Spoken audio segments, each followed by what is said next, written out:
Əlimizdə bu boyda imkan var, amma buna rağmen biz daha da intellekt baxımından geri gedirik. Burada çox qəribə bir şey var, tendensiya var. İki tendensiya var. Bəli. Deməli biri budur ki, əvvəllər insanlar dediyiniz kimi hədsiz əziyyətlə bilik əldə edirdilər. Biz uşaq olanda kitabxanalara, mən eyni zamanda 2 kitabxanaya yazılmışdım, biri bəhs eləmirdi.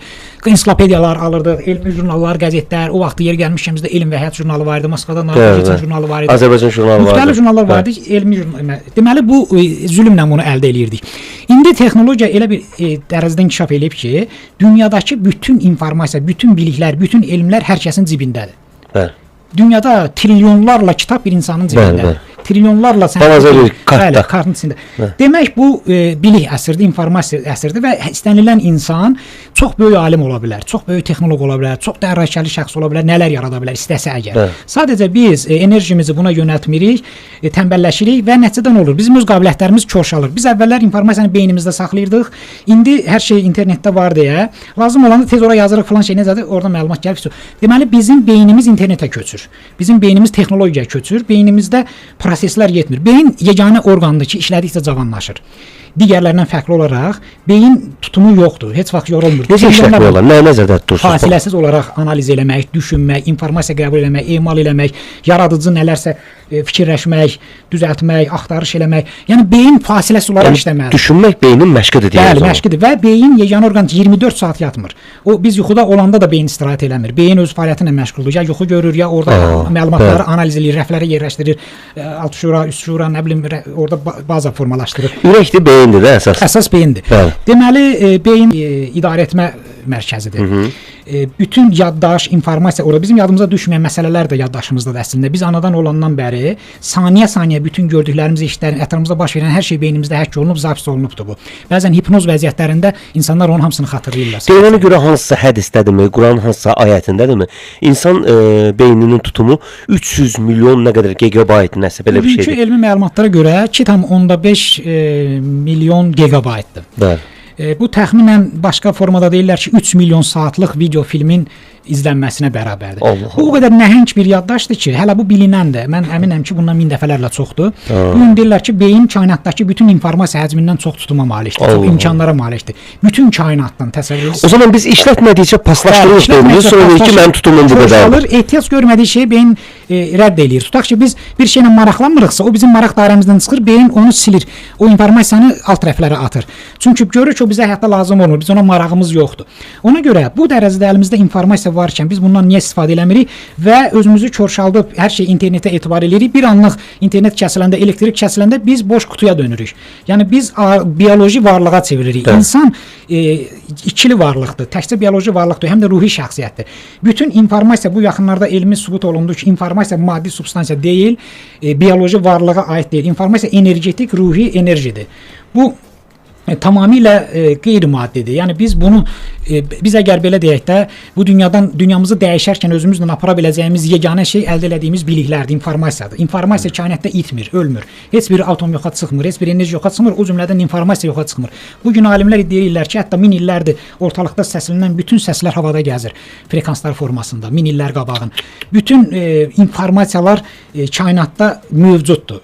Dalğa şəklində, nə şəklindəsə mövcuddur. Onu texnika olsa onu tutub biz ortaya qoya bilərik. Yəni bu qədər ətrafımız informasiya okeanla doludur.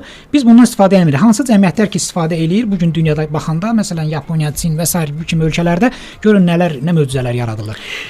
Heçim müəllim, bəs bu yaddaşsızlıq da məşhur bir problemdir artıq son 20 ildə deyərdim, 10 ildə mi deyərdim. Şəxsən məndə bir son 3-4 ildə bu ciddi bir şəkildə mən şeiriyyat adamıyam, ədəbiyyat adamıyam, normalda yəni media adamıyam.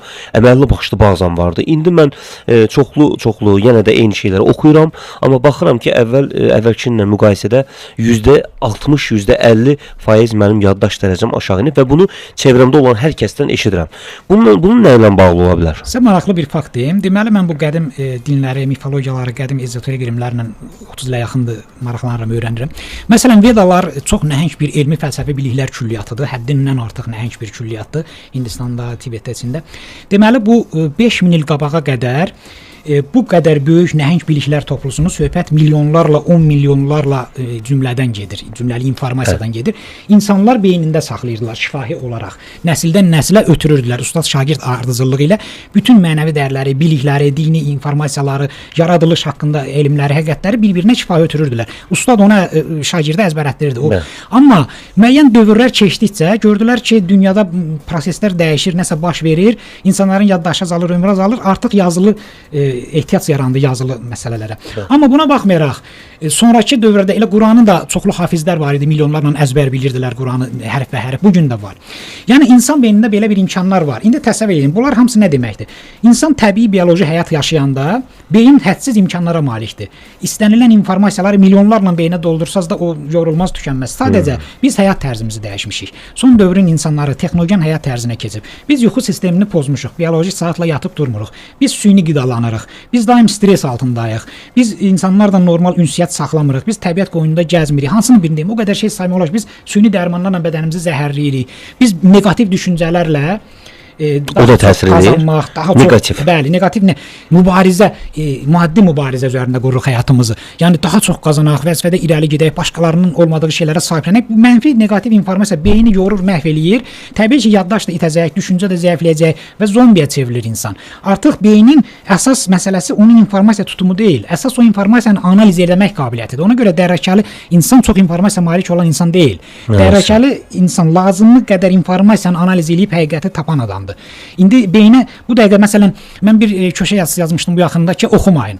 Artıq o qədər zərərli informasiyalar, zərərli kitablar, insan mənəviyyatını, psixologiyasını korlayan, aldadan informasiyalar var ki, əslində oxumaq indi insanlara zərər vurur. Belə çoxluq etibarilə 90%, 80%. Deməli artıq indi nə oxumaq? Seçim çoxdur. Milyardlarla əlimizdə informasiya var internetdə. Telefona baxırsan adı 2 saniyəlik. Hansını? Bir Facebook divarında ən azından bir barmaqla belə eləyirsən 5-10 dənə informasiya çıxır qabağına. Siz hansını oxuyacaqsınız, hansına baxacaqsınız. Süni intellektin bir də yaxşı tərəfi var ki, kontenti bizə seçim imkanı verir. Süni intellekt görür sizin arzunuz, zövqünüz, maraq dairəniz nədir? Nəyə baxırsınız, nəyə like qoyursunuz, nədə çox vaxt keçirdiniz? Daim onları sizə. Bəzən adamlar deyir ki, mən açıram pis şeylər çıxır qabağıma. Çünki sən o pis şeylərə baxırsan. Alqoritm onu tanıyıbdır.